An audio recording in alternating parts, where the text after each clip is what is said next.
Star's Journey. Epilogue. Emma's point of view. It was midnight. The house was quiet, and I could hear the TV still going downstairs. Star took forever to fall asleep, and I stayed there facing the wall for hours, until I was sure she wouldn't wake up. I turned over to see her smiling in her sleep. I admired her optimistic demeanor, but I couldn't focus on it this time. I glanced at the window and then at the door, knowing it would be safer to fly out the window than to go outside through the front door. I sat up in my bed, sighing softly as my feet hit the floor silently. I stood up, weakly walking over to the window and opening it as silently as I could, cringing at the rough wooden frame as it drug along the window. I form my wings and climb up the window, opening my wings before I can hit the ground, to glide off towards the alleyways. I knew what I needed to do now. I wouldn't forgive myself, I wouldn't forget, and as sickeningly vile as she was, she deserved something I couldn't give Jason and Devin. I felt odd tears fill my eyes as I watched the moon fade in and out of the clouds above me. My wings seemed unaffected by the cold night air as I flew, and even if I was cold, or if my wings didn't want to work, or if the whole world tried to stop me, I still wouldn't. I landed at the beginning of our alleyways, my fear trying to drive me to turn away. They weren't safe. I wasn't safe here. I looked down, letting my feet carry me through the familiar paths. Right, then left. Right again, and once more, until I was met with a cold chill down my spine. Burnt tree shards below my feet.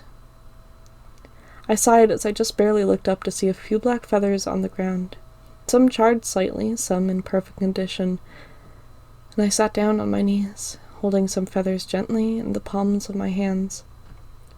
They seemed to glow much brighter in the moonlight.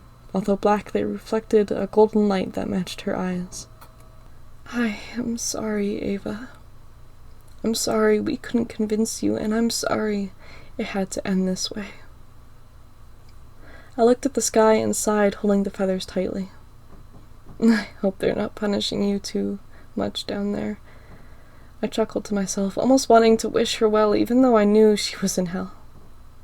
I held one of the most pristine feathers in my hands, admiring each black strand that made the feather up, the way it glowed in the moonlight. The specks of gravel and dust I brushed off. I sighed and dug a hole in the gravel for the other feathers, placing them deep inside the hole and then doing my best to gently place the dust, gravel, and dirt back on top of it. I held the pristine feathers in my hands, tears seeming to fill my eyes, and I let them flow freely as I sat beside her grave. I couldn't help but feel guilty for her death. Something in me, no, most of me, screamed that what I did was right, but it felt so wrong. I sighed and stood up after a while. It seemed like hours had passed, and my weak and tired body wished I would go home now.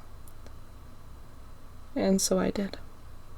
Slowly walking home, my wings dragging behind me, the feathers blowing strongly in the wind, until I got home, lying back in the window and pulling out an old spell book. "Good night, old friend," I said softly, placing the feathers inside of it safely, just to close the book and push it deeper under my bed once again. "I'm sorry."